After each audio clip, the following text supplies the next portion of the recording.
Hello everyone, this is Dr. M. In this presentation, we're going to be talking a little bit about pre-writing strategies. So a question I often get is, some people will say, why have pre-writing strategies? And I have a few answers. First is that I found that good writing is better with good pre-writing. And second, cognitively, anytime we talk about a topic, whether it's new or it's something that even we're familiar with, we arrive at progressively clearer ideas of something the more we process it. The more information we have, the more time we have to process something, the clearer the picture in our mind is going to be of something. And pre-writing is a way to really process information in order to get to this clearer picture. And third, in public administration, we almost always want to understand causal chains. And so pre-writing really helps us clarify how one thing leads to another. And very often in our papers and dissertations, empirical works, whatever it happens to be, we really want to understand how A leads to B leads to C, or more complex variations thereof. And so rather than just sitting down to just write this out, pre-writing is a way of having these causal chains a little bit clear in our mind so that consequently when we do go to write, everything will be clearer there. But fourth, many successful writers, especially in PA, indicate that while there are times in which they just sit down to write, they're actually most successful when they plan because their points are clear, things read a little bit better, and readers are able to access the important points of the articles or books, whatever they happen to be, a little bit better. And fifth, clearer pictures emerge over time, which is something that I had mentioned before, but pre-writing especially helps with quality control of writing, so that good pre-writing will really lead back to good writing in general, which kind of loops back to this first point. So all these points really just go in together. And sixth, that despite the name pre-writing, typical techniques actually involve a fair amount of writing, but it's a very particular type of writing, creating usable writing that you then convert into a different type of writing later. So what we're going to discuss today, we're going to discuss brainstorming. We're going to discuss two things that I put together called journalist questions plus a method called paraphrasing or summarizing as you go. We're also going to be discussing thematic organizing plus developing high-level statements, process mapping plus causal statements, and then outlining. And a little bit of a caveat here, because so often in the DPA program we have to read empirical articles, and we do this in order to ground our research and eventually lead to our own research questions. And so in this presentation I'm largely focusing on pre-writing with respect to reading, summarizing, and using empirical articles with the intent to aid our own research. So brainstorming. And I'm sure everyone, has done brainstorming to a particular degree, but I think it's helpful to have a baseline definition here. Basically what it consists of is writing down any of the ideas on a topic that come to your mind, just in the order that they appear. And it works really well, especially when you're working with another person and you can really bounce ideas off this person. And then it consists of grouping items and then labeling these groups, and then summarizing each group with a high-level statement of really what it says overall. So what you do is you generate a list of anything that comes to your mind, and then you organize it later. And I'm going to use the example of something that I had to do recently, which is work on basically a section of something in which I needed to define what social equity is. So we're going to use that as our example because social equity is the fourth pillar of public administration alongside efficiency, effectiveness, and economy.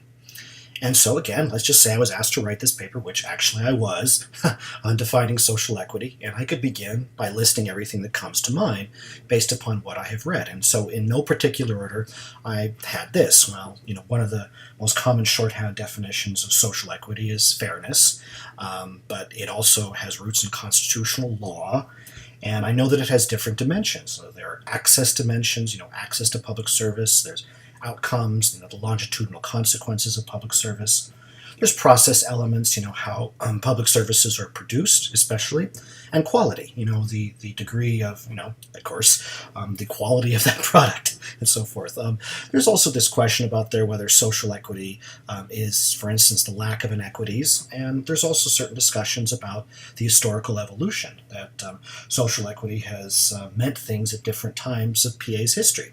And again, this is just all things that I just wrote down, and I said, well, okay, well, this is what social equity means to me based upon things that I have read. And this is a very good start, because then I can group these into a framework that makes sense. And so what I did is that I said, well, there do really appear to be, in my mind, at least three major groupings.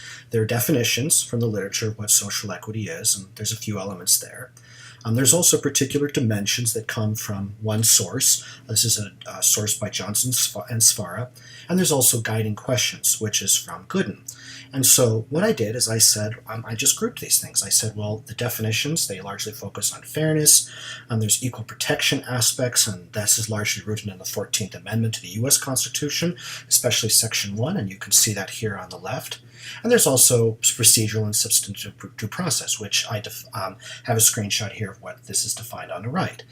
Out of this basic idea that the core meaning of social equity is fairness, but it does have constitutional underpinnings about ensuring the equal protection of the laws and really making sure that the government has limitations in terms of its ability to deprive someone of life, liberty, and property, and also that it has limitations on how it can rule on certain protected classes. But it also has these dimensions of access, outcomes, processes, and quality. And then what Gooden also says is that social equity consists of numerous guiding questions, such as what are the constitutional underpinnings, what's the definition of we, how much inequity exists, why do inequities persist, and how is accountability for social equity achieved. And so I really just began here by listing these things out and then grouping them. And that's really the key about brainstorming, is it's almost like an information dump where you're listing out pretty much everything that you know and then finding ways of grouping them into much more manageable categories. And I think of this as sort of the beginning of pre-writing, and it's a very valuable process, but there are more complex methods, and these eventually, things like brainstorming, should lead to more complex methods. Which is why, after I do something like brainstorming, I like to really get into the journalist questions and using the paraphrase or summarize as you go method.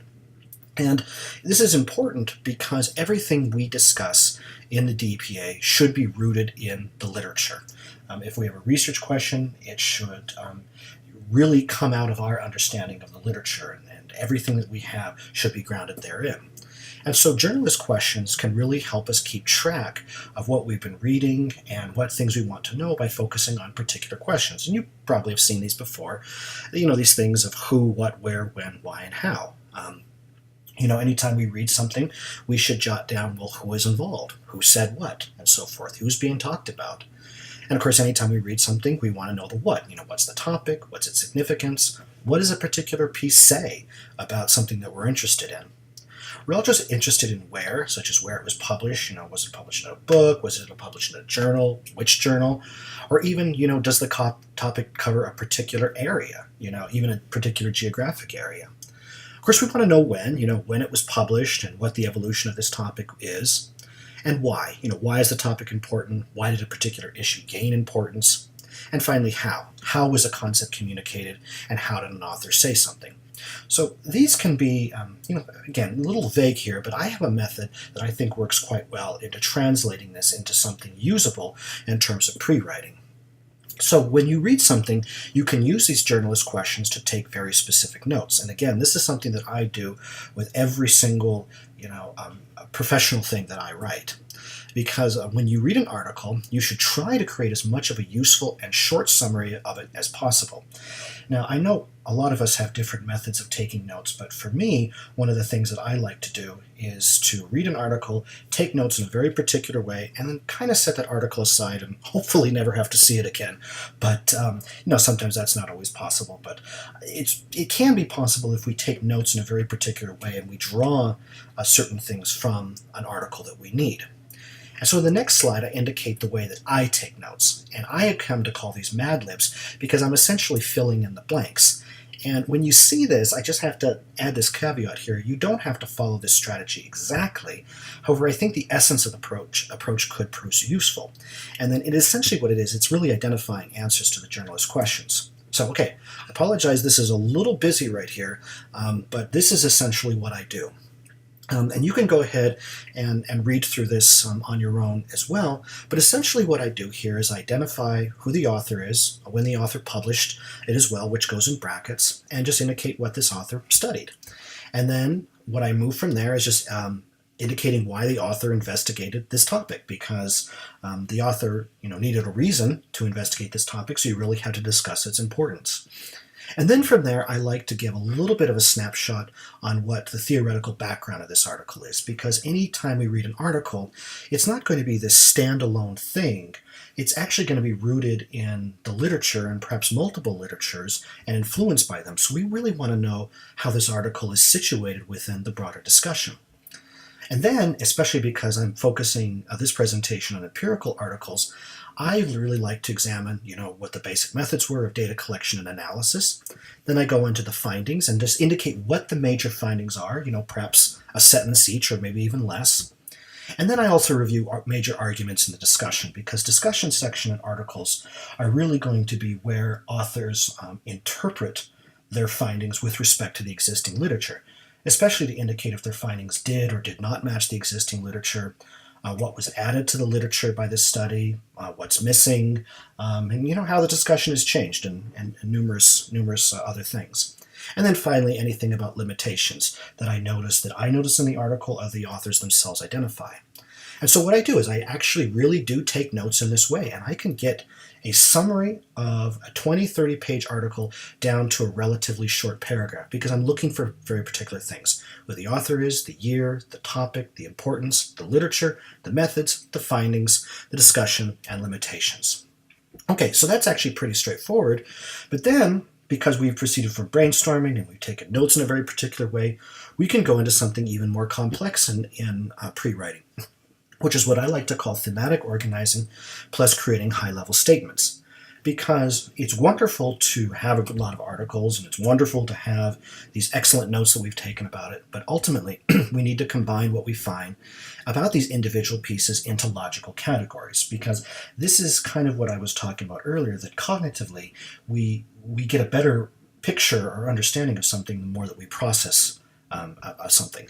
And then so we need to find ways to group information, and more importantly to find themes.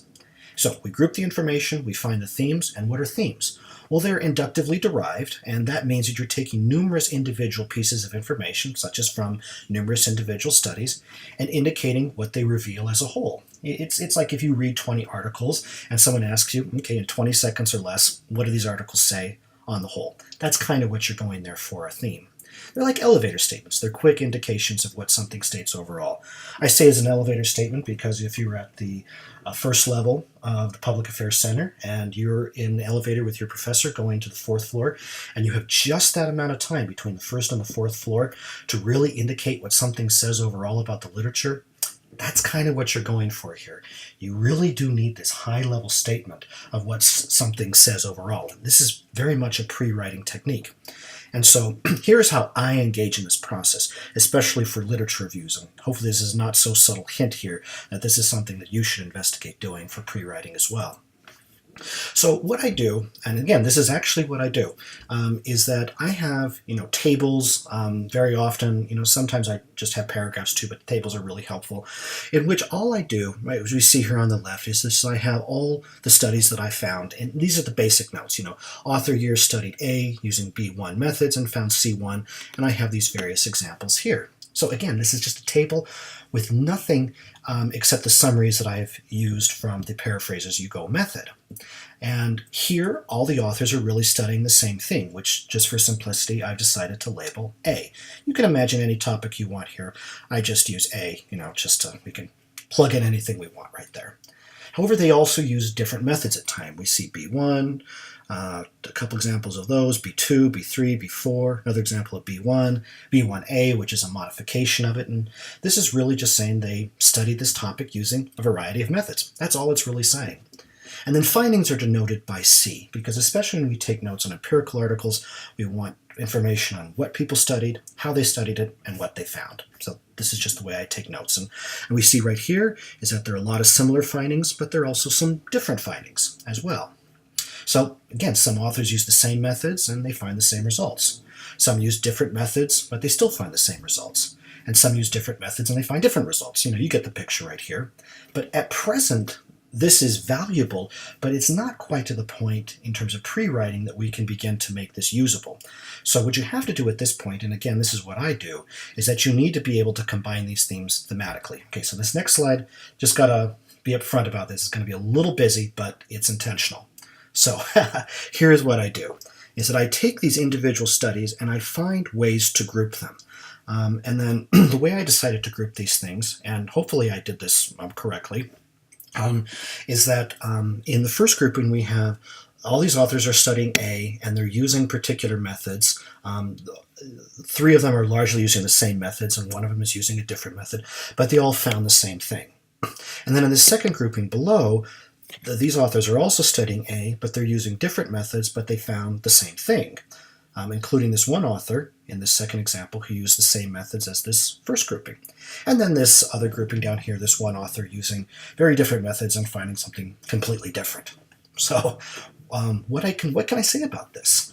By combining it in this way, I can really say that most authors who investigate this topic, whatever A happens to be, regardless of the methods, found the same thing, but there can be distinctions based upon method and findings.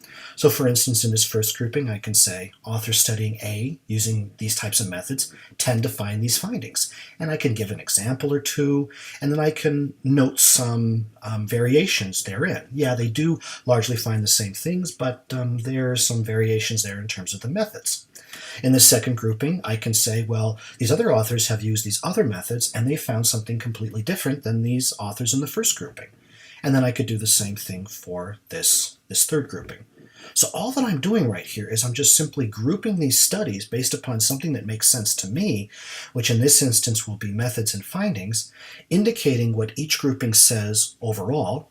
And then from there, what I can do is I can summarize not only what do these individual groupings say overall, but what do all of these studies collectively seem to say.